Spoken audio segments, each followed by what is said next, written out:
2015 support செமினாரில் 10வது MCQ.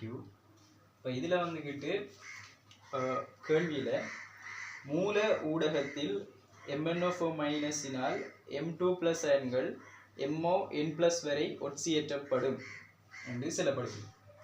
இப்போ மூல ஊடகத்தில் அதாவது இப்போ MnO4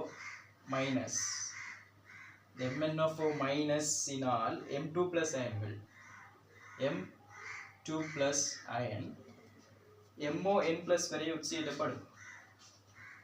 MoN+ வரை ஒட்சியேற்றப்படும்.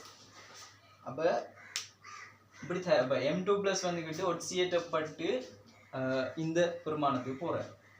இப்போ ஒட்சியேற்றப்பட்டு இந்த பெருமானத்துக்கு போகிறார். அப்போ இவர் வந்துக்கிட்டு என்னையும் தாழ்த்தப்படுறேன்னு சொன்னால் இப்போ இவர் Mn ஒட்சியேற்றன் வந்துக்கிட்டு இவர் 4 2 8 ஒரு மைனஸ் வெளியே காட்டணுன்றதால ப்ளஸ் -7 +7 அவரை நியூட்ரல் பண்ணி வேற ஒட்சியேற்றன் +7 ஏண்டா MnO4 மைனஸுக்கு Mn ஒட்சியேற்றன் வந்துக்கிட்டு +7. இப்போ +7ல் இருக்கவர் MnO4 மைனஸ் வந்துக்கிட்டு அந்த பயன்படுத்துகின்ற அந்த ஊடகத்தை பொறுத்து அவர விளைவு மாறும். அமில ஊடகம் என்றால் Mn2+ தருவர், நடுநிலை ஊடகம் என்றால் MnO2 தருவர், மூல ஊடகம் என்றால் MnO2. இது ரெண்டும் MnO2 வீழ்படிவை தருவர். அப்போ MnO4 மைனஸ் இங்கே பயன்படுத்தப்படுறது மூல ஊடகம், அதாவது NaOH என்று தரப்பட்டிருக்கு. மூல ஊடகம் என்றதால எங்களுக்கு விளைவில் MnO2 வீழ்படிவு வரும். சரியோ? இப்போ இவர் +7 இங்கே +4 ஒட்சியேற்றன். ஏன் ஆக்சிஜனுக்கு -2 2 ஆக்சிஜன் -4 ஏற்றம் இல்லை, ஸோ +4. சரியோ? அப்போ இங்கே என்ன நடக்குதுன்னு சொன்னால் அப்போ அதை நான் போட்டுட்டேன். வார விளைவு மூல ஊடகம்ன்றதால MnO2 வார விளைவு. இப்போ இங்கே என்ன நடக்குதுன்னு சொன்னால் +7 ஒட்சியேற்றன் +4க்கு போகிறேன். ஆகவே 3 இலத்திரன்களை ஏற்றுத்தானே நேரர் போகிறேன். 3 இலத்திரன்களை ஏற்று போகிறேன். சரியோ? அந்த முடிவுக்கு நான் வரலாம். தாழ்த்தப்படுறார், 3 இலத்திரன்களை பெற்று தாழ்த்தப்படுறார். M2+ வந்துக்கிட்டு வேறு +2வில் இருக்கக்கூடிய ஆள் இங்கே MoN+ போகிறார். இப்போ இதில் இவர் ஒட்சியேற்றன் என்ன அதை எப்படி பார்க்க சொன்னால் இவர் ஆக்சிஜன் வந்துக்கிட்டு அவருக்கு -2.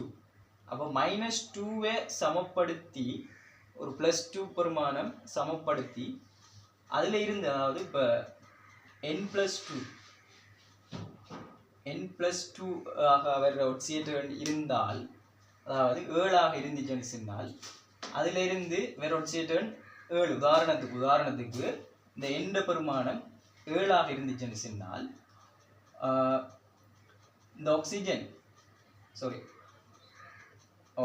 அதாவது N+2 பெருமானம் உதாரணத்துக்கு 2ஐயும் சேர்த்து 7ஆக இருந்துச்சுன்னு சொன்னால் இந்த ஆக்சிஜனில் -2 இருக்கு. அப்போ அந்த -2 என்னையும் என்றால் கழிப்பட்டுத்தான் இந்த எண்ட பெருமானம் என்னையும் காட்டப்பட போகுது. ஆகவே இவர் உண்மையான ஒட்சியேற்றன் என்ன, அதாவது இந்த எண்ட பெருமானத்தோடு இந்த 2 இஞ்சால போய் கூட்டுப்படும். N+2 தான் வேற ஒட்சியேற்றன். அது ஏன் எண் வழிகாட்டப்படுதுன்னு சொன்னால் அந்த +2வை இந்த ஆக்சிஜனில் இருக்க -2 மறைச்சிருக்கு. ஆகவே நான் அந்த -2வை சேர்த்து தான் அவர் ஒட்சியேற்றன் N+2 வந்து போடணும். சரியோ? அது N+2. அப்போ இங்கே என்ன நடக்குதுன்னு சொன்னால் இப்போ இவர் எத்தனை இலத்திரன்கள் இவர் இலக்கார் என்று பார்க்கறதுக்கு N+2 இப்போ அவர் ஒட்சியேற்றன் ஆரம்பத்திலே ஒட்சியேற்றனை கழிச்சால் எங்களுக்கு N என்ற பெருமானம் வரும். ஸோ இவர் 3 இலத்திரன்களை ஏற்கார், வேற எண்ணிக்கையான இலத்திரன்களை இலக்கத்துக்கு மைனஸ். சரியோ? அப்போ இவங்களோட மூல் ரேஷியோ வேற நான் இங்கே போடுறேன், வேற இங்கே போடுறேன், மூல் ரேஷியோ கண்டுபிடிச்சிட்டேன். இப்போ எங்களுக்கு தரப்பட்டிருக்கு. இவர் முற்றாத்தாக்கின மூல் நாங்கள் கண்டுபிடிக்கலாம். தரவை வச்சு இவர் முற்றாத்தாக்கின மூலை கண்டுபிடிக்கலாம். எங்களுக்கு மூல் விகிதம் தரப்பட்டு மூல் விகிதம் நான் கண்டுட்டேன். மூல் விகிதம் கண்டுட்டேன். இந்த முறையில் மூல் விகிதம் கண்டுட்டேன். நான் MnO மைனஸுக்கும் M2 ப்ளஸுக்கும் எடுத்தேன்னால் MnO மைனஸுக்கு n பெருமானம், M2 ப்ளஸுக்கு 3. எங்களுக்கு மூலை கண்டுபிடிக்கிறதுக்கு செறிவும் கனவளவும் தரப்படுது.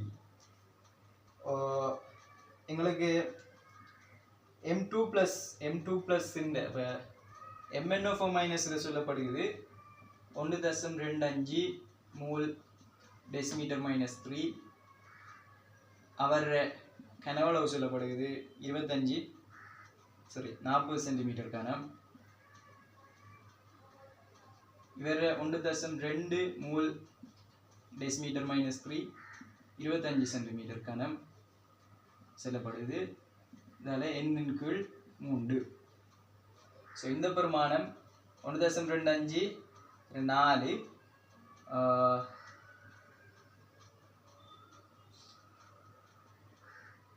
1.25 4 4 20 2 மிச்சம் 3 மிச்சம் 5 5 50. இந்த பெருமானம் இதுகள் பெய்திரும் 3 டெசிமீட்டர் மைனஸ் 3 சென்டிமீட்டர் கனம் இதெல்லாம் பெய்திரும். 50 தர 3 கீழே 1.2 25 2 25 1 மிச்சம் 6 4 2 2 0